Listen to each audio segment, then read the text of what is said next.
Hi Pisces! Last 2 months ng taon 2024, buhay, pag-ibig, relasyon.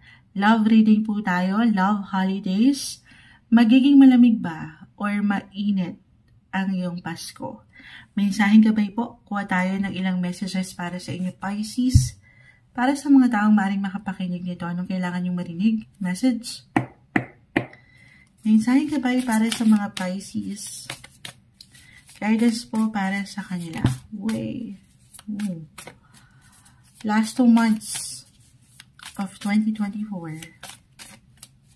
Pisces. Love message po. Pag-ibig, relasyon ng mga Pisces. Magiging malamig ba or mainit ang Pasko? Ang sipag-sipag ni 4 of Wands today. Kasi nga po, this is all about celebration. Holiday season. Sige po, add pa tayo ha. Okay. Isa-isahin natin. The 4 of Pentacles, reverse. 5 of Wands, reverse. The Temperance card. The Hierophant. The 4 of Wands. Okay. Sobrang imbalance na naman yung Moonchild. The Page of Pentacles, the Star, and may sumasama dito, the 2 of Swords. Pisces, Pisces, Pisces. I know, love reading po tayo. Pero, unang-una na umangat, 4 of Pentacles, 5 of Wands. Ito yung ilang laban nyo pagdating saan? Doon sa security, financially. Para sa ilan, maaaring higit na naglalaan, ito'y additional lamang. Maaaring naglalaan kayo ng higit na enerhiya or maglalaan kayo ng focus, work pa rin, kung paano kayo kikita sa mas praktikal, o saan kayo kumikita sa trabaho, maging ano pa man po ang inyong pinagkakaabalahan.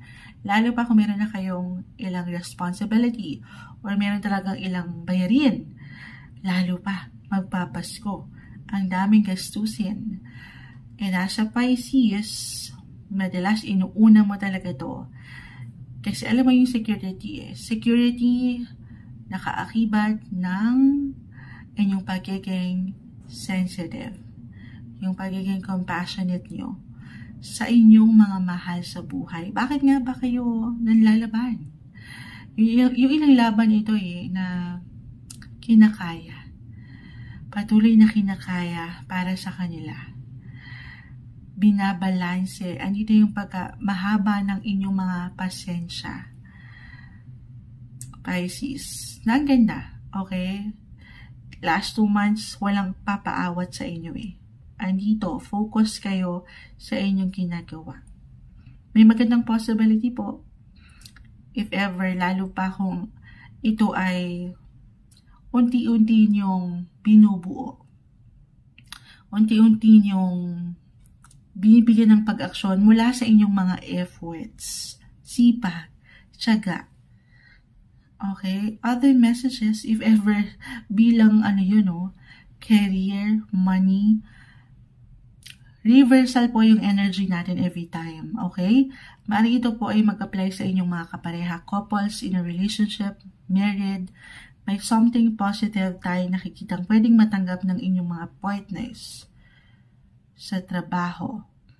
And syempre pa, sa part nyo, dito, kayo rin po ay mababahagian, okay? Mapapangat nyo yung balance, yung financial stability sa inyong pagsasama. Kung meron kayong hinihintay na pera, ipapasok natin yon. Siyempre pa, magko-contribute ito doon sa celebration Holiday season, the 4 of Wands, ayan na. I feel na merong ganap na special, masasaya, or kailangan mo lang ding marinig to celebrate your wins, Pisces. Celebrate your small wins. Kaano man yan kaliit, kalaki. Deserve ang mag-enjoy ngayong last 2 months. Work. This is something magmumula po sa patuloy niyong pinaghihirapan, pinagsisikapan.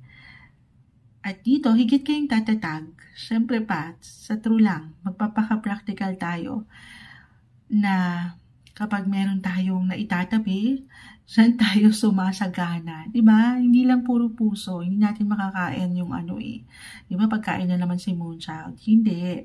Ibig ko sabihin, dito kayo masasatisfied. Merong fulfillment. May contentment. Kasi nga po, maaangat yung stability pagdating sa pera.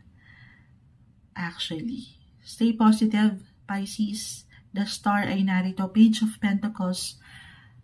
Meron pong magandang flow sa relasyon man or sa tinatakbo ng inyong mga kabuhayan, trabaho, negosyo, maging ano pa man yan. This is a manifestation card. And the star, kung ano yung hinihiling nyo sa mga tala, ayan, yung inyong pinagpe-pray sa Kanya, sa ating nag-iisang Creator, si Lord, maging ano pa man po ang inyong faith. Walang imposible. Last 2 months, maaaring meron kayong maisakatuparan na pangarap. Bilang love message ang ating hiningi. Maisa sa katuparan sa inyong mga buhay pag-ibig. Eto na. Alin yun? Four of Wands. Wedding po ito. Wedding, party, kasiyahan. Tayo po ay general reading. Just only take what resonate. Maaaring meron din po ilang involved dito na activities kung saan nandyan ang ilang kaibigan, mahal mo sa buhay, ano man to, no? Business event, party, wedding, yes po. May entertainment. Entertainment, happy lang. Kahit pa ito nga, maybe a message, lalo pa, ito yung ilang laban nyo sa pang-araw-araw, nitong mga nakalipas na buwan ng taon. Nagsikap ka, lalo kung alam mo naman sa inyong sarili na andito ka lang, balance, kalma, sa pagkawasto, nang hindi ka nasobrahan, nakulangan. Last 2 months, Pisces, deserve mo ang magsaya. Have fun and enjoy. Okay? Okay, may pagliwanag, may kaliwanagan, may kasiyahan. Buksan mo yung mga mata for some of you. Baka naman sa isip mo, puro tayo I mean, hindi mo deserve or ayaw mo. Depende sa sitwasyon. Ito lang tayo. Tingnan mo sana yung kakayanan mo, Pisces. At maging bukas ka sa ilang posibilidad. Single, may hugot talaga, Single, baka nandyan na sa harap mo. Minsan, hindi mo lang napupuna. Para sa ilan sa inyo. Okay? In a relationship, kung dumadaan kayo sa ilang difficulty, hindi nagiging madali. Merong liwanag dyan. Magliliwanag para sa ilan, maaaring may pag-asa pang maiayos to. Meron tayong reconciliation or reconnection na nakikita. Okay? Hindi kayo nag-iisa. Kalma at maging masaya. Deserve yan. Single, ayan nga, sabi ko nga baka merong secret love affair. Bakit ganon? Or secret lover. Dalawa lang naman yan. Kaya marahil hindi nyo mapaangat yung katotohanan pa sa ngayon for some of you dahil may pangamba. Hindi kayo masyadong nagiging conservative. Pisces, so dito merong struggle. Para sa ilan, kailangan na itong maibalanse. Kailangan ng may align sa mas tama. For some of you. Okay? Have fun. Enjoy. At huwag nyo rin kakalimutan na i-priority yung kayo. Yung kayo rin. More on self-care and self-love.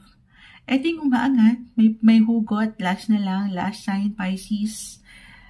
May hugot ang last 2 months. Okay, ito na po. Ang reading, mensaheng gabay lamang para sa inyo last 2 months of 2024. Buhay, pag-ibig, relasyon, Pisces.